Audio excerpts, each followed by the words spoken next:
everybody, it's Carly Knowles, registered dietitian nutritionist, and I'm really excited to be here with you today. I am promoting my new cookbook, The Nutritionist Kitchen. It is just a proud moment for me to share this with you and to share a couple recipes. I wanted to start with one of my favorite recipes from the cookbook, which is for the broccoli salad with pickled cranberries and herb yogurt dressing. It's really delicious and nutritious. And thanks to Melissa's Produce, we have some fresh herbs and some really great produce to put together to bring this recipe to you. So let's get started. I'm going to start with my dried cranberries and some apple cider vinegar.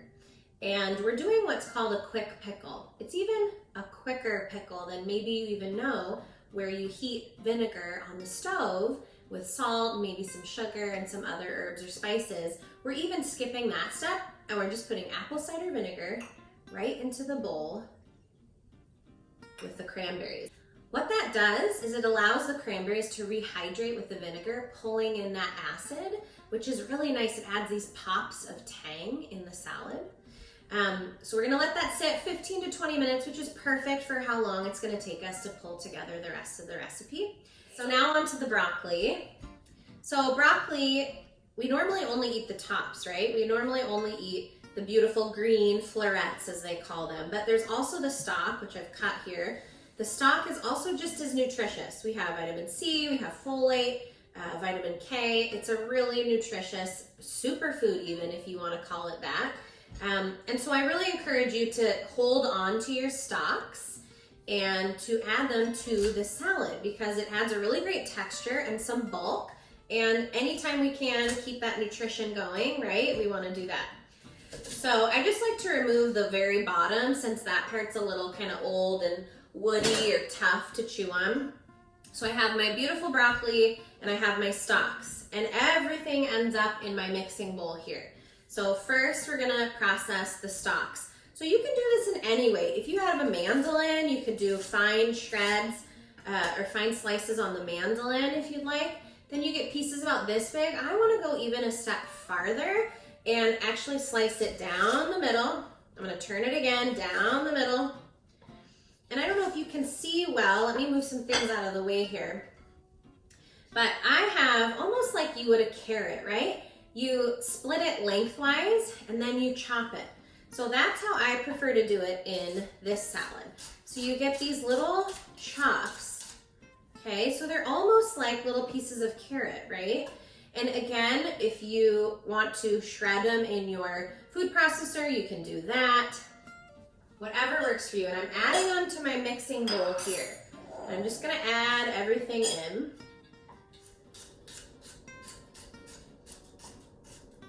Something I really like about this salad too is that it's tangy. So instead of using mayonnaise, I use yogurt. I use whole milk yogurt. And what I find that brings to the broccoli salad that other broccoli salad recipes don't offer is that tang you get from that delicious yogurt. Another benefit of using whole milk yogurt is that you're getting all the probiotics from the yogurt versus mayonnaise that doesn't have probiotics. So it adds that tang and it also adds some health benefits. So why not, right? So now you can break off your florets. You can chop it. I'll be honest, I can't sit here all day and break florets off. So I'll just go through and chop it. Be careful because it's not flat, but I'll just start chopping pieces and I'll go through it like this, you know, whatever you can to get that kind of bite-sized pieces. You definitely want to see some of those beautiful broccoli heads in them, the florets in it, but you can't really go wrong, okay? I think sometimes we get stuck on what we think we have to do or have to make a recipe look like, or we have to copy exactly what the chef had in mind or the author had in mind, and I think you do what you can to make it work, right? Because the point is you're eating broccoli. The point is you're getting this delicious salad onto the table. It's not that it has to look perfect. And then I'll tell you one more interesting fact about broccoli. Broccoli is a cruciferous vegetable. Have you guys heard of that before? Cruciferous vegetables are really incredible vegetables like radishes, broccoli, Brussels sprouts. Those are all in the cruciferous family. And they are known for a lot of really incredible health benefits. And one of them is that they support natural detoxification. So I don't know if you've heard a lot about cleansing or detoxing. It's kind of a trendy buzzword in the nutrition and health wellness world. But what's really cool is you can eat broccoli and it naturally helps your body detoxify. Let's keep going here. So we just finished our broccoli. So the next thing I want to do is process or chop our onion.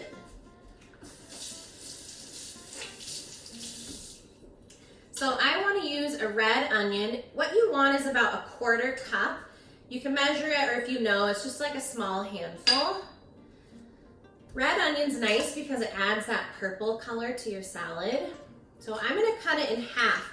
And I want to remind you, it's really helpful if you cut your onion pole to pole, P-O-L-E, the North Pole, the South Pole, okay? So pole to pole, I cut it up and down. Set one aside. Now I'm going to use this one instead.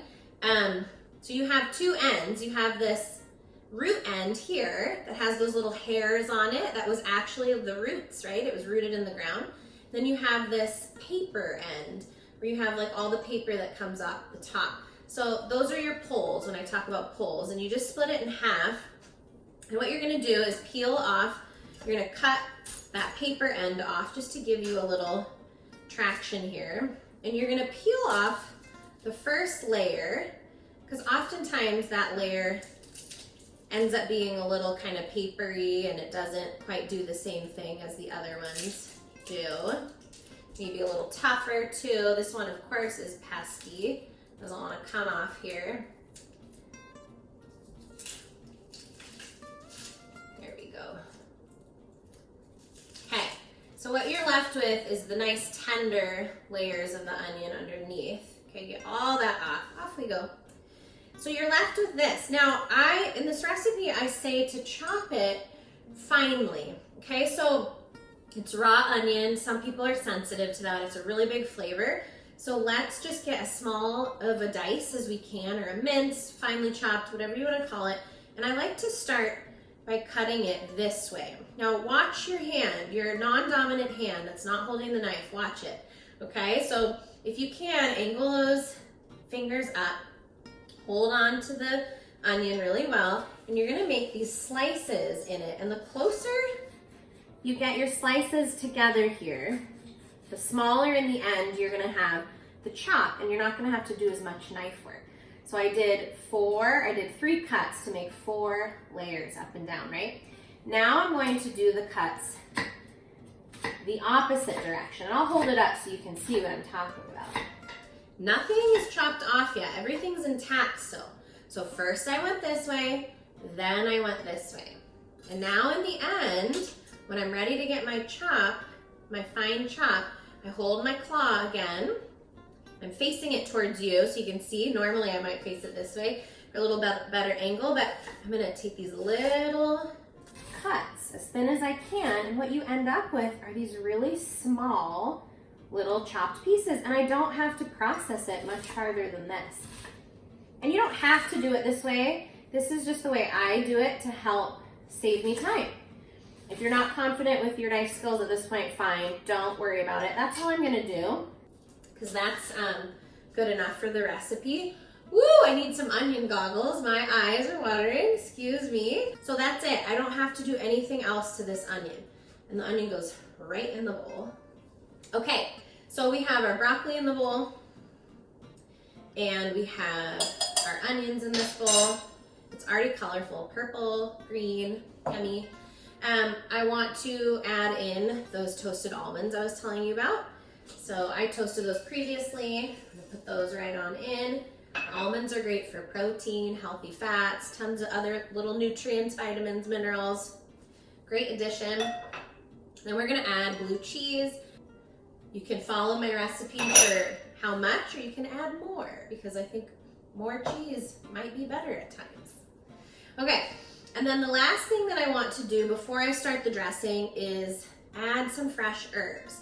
So we have some flat leaf parsley. I'm gonna remove these stems, set it over here. I'm gonna give this a chop. Okay, so that goes right on in. Delish. And then to me, the winning flavor in this recipe is the tarragon. So I am obsessed with tarragon. I am going to recommend about 3 tablespoons. I'm gonna set a little aside for some garnish to put on top of the salad once it's done. Oh, it just smells so good. Yummy. It really brightens up this recipe. So let's see if we have enough there. Nice fine chop. I have a funny story about this salad while I chopped these herbs. So I made this when I was recipe testing for my cookbook. I made a few batches of this salad to get the right combination of flavors. And I finally found the right one. And as you can see, there's a lot of chopping that goes into the front end of this recipe with that broccoli. If you do it in the food processor, maybe a little less. But anyways, I had spent just days chopping broccoli, trying to get the right combination for this recipe. So I made batch after batch after batch. So tarragon goes in. And I finally found it, and I had a little bowl, and then I got a business call that I had to take. So I set the bowl aside, and I went in the other room, and I took my work call. And I come back out, and I was so excited to have another dish of this broccoli salad that I worked so hard on. And my sneaky husband, who looked at me while I was on the phone and asked if he could have some, I was like, of course, you know, I'm talking though to someone, so I couldn't like talk it out really. But of course, have some, please, I'm so excited, it's delicious. Well, I come out and the man has eaten my entire bowl. I mean, almost this much. My entire bowl of broccoli salad. I was so annoyed and upset, but happy that he also liked it. It was a testament to how good it was. So I guess it's not that bad in the end, but we still talk about it. And every time I make it now, he asks permission if he can have more, because I got a little upset at him that after all that chopping, I didn't get to have some. So that's a funny little side note. Okay, so look at this. It's so beautiful. We have so many delicious things in here. We're gonna set this aside. It's kind of a fun aha moment at the end to mix it all, but we're gonna focus now on the dressing. So you have a cup of yogurt in a bowl, whole milk yogurt. You could use mayonnaise if you don't have yogurt, but I highly recommend yogurt. Again, it's adding to the health properties of this recipe. So we're gonna do yogurt, add in some maple syrup, give it a try. You could use honey as well if you didn't have maple syrup. Maple syrup's nice because it's a little more liquefied than honey is, so it mixes in a little easier. And then I have a teaspoon of salt. Remember, you're seasoning a lot of vegetables here, so it might seem like a lot, but it really isn't. Okay, I think that's it. It's so simple, you guys. Mix it up. So it's a dressing, but it's thick. It's like I just seasoned yogurt, okay? And then I have the cranberries that I want to strain now. So they've been sitting here for about 15-20 minutes. So I'm gonna take them to my sink and strain them out.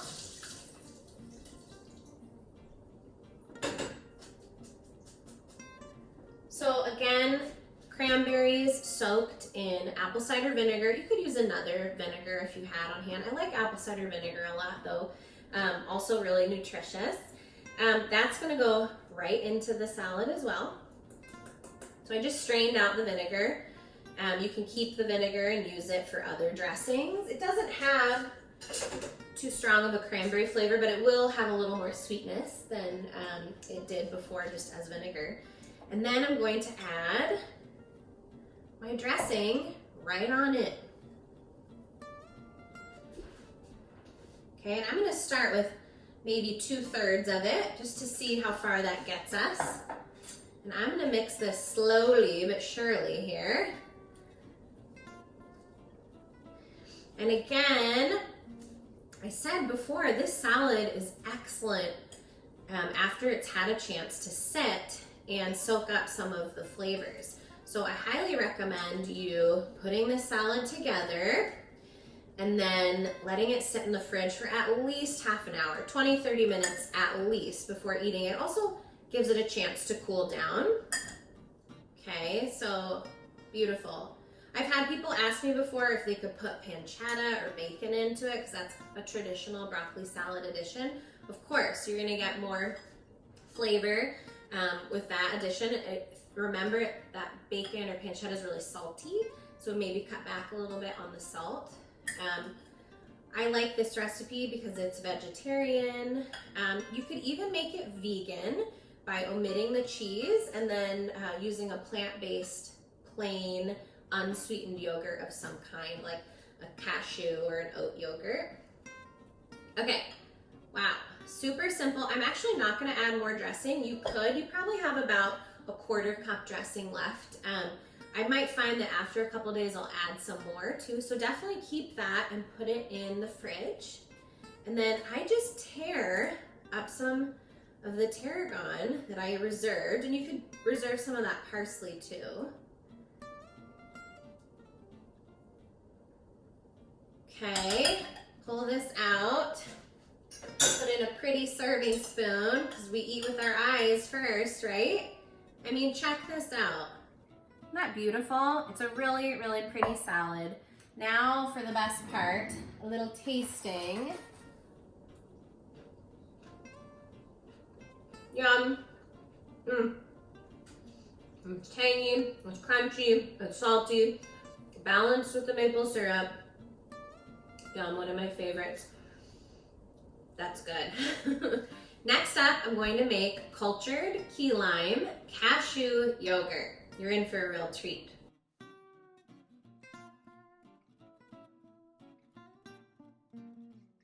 This is a really fun recipe. Happens to be vegan. It's based off of cashews and it's yogurt. We actually fortify it with probiotic capsules. You feel like a magician when you make this, and it couldn't be any easier. So let's get started. So I've soaked cashews overnight. I've soaked 2 cups of cashews and they plump up full of water, and then I'm going to strain them. I'm gonna discard the water, give it a rinse. And you wanna use filtered water when you soak your nuts or seeds or grains overnight if you can. If not, tap water's fine. And I'm gonna just add everything to my blender. Okay, so we have our cashews. I'm gonna move this up here. We have some cashew milk, cashew milk, but any plant-based milk works great here. So we're gonna add that in. Maple syrup, I love this stuff. So add some maple syrup in. You don't want any to go to waste. Scrape some out. Okay. And then I add some frozen spinach. You can use fresh spinach, or you can use frozen kale or fresh kale. The point is, it's just a little bit of green to give your key lime yogurt or your lime yogurt that green color, and it just adds more nutrition to it, because we know those greens are packed full of vitamins and minerals. But don't fret if you don't have it, it'll still be delicious lime yogurt without the color, but I just think it's so fun. You get this green color. It's really nice. So I like frozen. It seems to blend up a little easier, but again, fresh works great. I'm using Melissa's produce here. I thought I'd use Persian limes or just good old conventional limes. Key limes can be kind of hard to find. I will say though, they make for an awesome taste. Key limes just have a little bit of a different flavor. They're just like a little zingier, and they're really delicious, even floral, but conventional limes, also known as Persian limes, are really good too. So a tip about limes or any citrus is you want to zest them before you cut them. because when you zest them, you have the chance, before you cut them, you have the chance to hold on to something solid, and it's not juicy and slippery, right? So it's a lot easier to zest them. And we're gonna zest all 3 of them. And you don't wanna get too far in to the lime peel, because you start to get at the white pith, which is kind of bitter. That's the white part if you get too far past the first green layer. So just do a nice superficial grating here. And if you don't own a microplane, highly recommend that you get one. So you see I'm doing the best that I can here. I'm not getting too deep. Okay, set that aside. Oh, and it smells so good. Okay, so I'm just finishing up. So that's it. You see we have quite a bit of zest, and that's great. The more zest, the merrier. So I'll set that aside. I'm just gonna scoot it on over here. Okay, awesome. Now you can cut your limes. Cut them in half. And I use a citrus squeezer. You can just use your good old hands. You can use a fork to squeeze out some juice too, but I find that it's really helpful to use one of these. So I'm adding the juice of 3 conventional limes, or if you're using key limes, it sounds like a lot, but you're gonna get about 16 key limes. And remember, key limes are really small, right?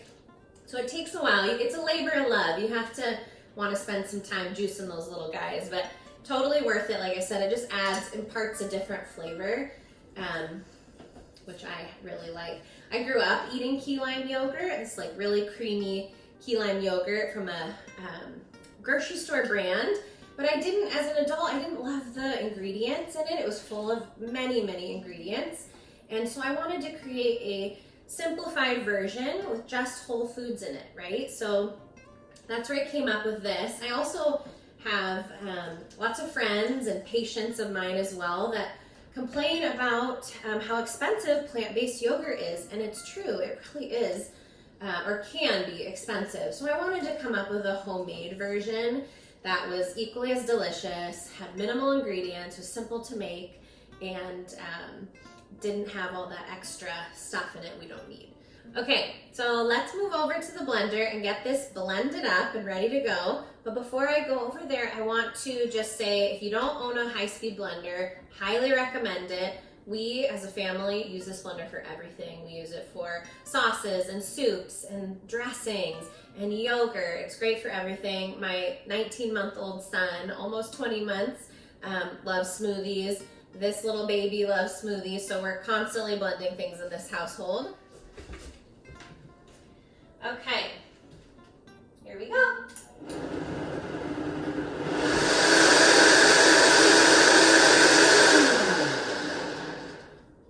So really give it a chance to blend. I say blend for like 1 to 2 minutes so that it's really creamy and smooth in the end. If you don't blend it long enough, you'll also see pieces of that spinach or kale that you added. So now we're going to mix in the lime zest and then the probiotic, which is a really important piece. So we're adding this, look at this, creamy, light green lime yogurt. And I don't want to waste any of it, right? So get your spatula out and scrape it down. So we're adding that lime zest. Okay. And I like to mix that in first. I'm actually going to switch out my mixing device. I'm going to turn to a whisk. Whisk that in. Okay, so next up, we're going to add probiotic capsules. Now this is that magical moment in this recipe, and not to be skipped. This is what will give it that tang, it will help thicken the yogurt, and it will make it that yogurt because we're adding probiotics to it, and that's what we need to call this a yogurt. So you can naturally ferment your food or milk into yogurt, or you can add probiotic capsules, so you're fortifying your recipe with probiotics. And probiotics help your gut. They create good gut bugs, right? We've heard of that before, where they actually help our digestion. They can help with immunity, boosting our immunity, and so much more, reducing anxiety. I mean, the list goes on and on. Probiotics are really special, and it's kind of fun, and again, it gives it that tang, so it tastes like a familiar yogurt taste, which is really cool. So that's it. You mixed it in, you mixed the lime zest in, and now we're gonna add it to our jars, and we're going to cover them in cheesecloth and let them incubate in our oven. And I'll tell you a little bit more about that, but first let's add them to our jars here. Okay, so as carefully as you can. This will make 4 to 5 8-ounce jars. It depends how long you soaked your cashews, right? Because the longer you soaked your cashews, the more plump and hydrated they are, and thus the more yogurt you're gonna get. I'm gonna cover each one with a little cheesecloth. You could use a small square of a paper towel, and then you're gonna put the metal ring on and gently screw it on, like so. Now this helps prevent things from getting into the yogurt while it incubates and gets those probiotics going and flourishing. It's that bacteria, right, that has to grow with a little bit of heat, and I'll talk about that in a second, but it keeps all of the dust and the air out, but allows airflow. So it's important that you use something that's permeable, like the paper towel or the cheesecloth, but that, you know, can keep some debris or dust out. So covering it, using the lid. You could use a rubber band too. I've even used clean hair ties, like new hair ties, when you don't have the rings. And then what I do is I put these all on a baking sheet and I put them in my oven. Now, pay attention here. The oven does not have any heat. I do not turn my oven on, but I turn the light in my oven on, and the light creates just enough heat in the oven to rise it a few degrees over room temperature, which is the perfect state or condition to help the probiotics do their magic. So again, I'm gonna put them on a baking tray and I'm gonna put them in my oven with no heat on, just the light. And of course, like only can be done on TV or video, I just magically happen to have some finished product here, finished yogurt. So I've incubated these overnight and incubated in my oven with the heat off, with the light on, and I let them sit for at least 8 hours. These have actually been sitting probably closer to 16, which is totally fine. The longer that they sit, the more tangy they're gonna get and the thicker they're gonna get. So if you want a thicker consistency, let them incubate longer, etc. If you want your yogurt tangier, let it go longer in the oven. Grab a little spoon here, and I have to take a bite. Creamy, slightly sweet. I get these delicious bursts of lime. This is so good. It's totally protein rich, plant-based, vegan. Couldn't have been easier to make. Really good. I hope you guys like it as much as I do. You can store these in your refrigerator. Pull them out just like you would traditional conventional yogurt, but again, it's plant-based. So yummy. I can't wait for you to check it out. And thank you so much for having me, and Melissa's for providing this beautiful produce. I hope you like my recipes as much as I do. And don't forget to check out my cookbook, The Nutritionist Kitchen, available now. Thanks so much.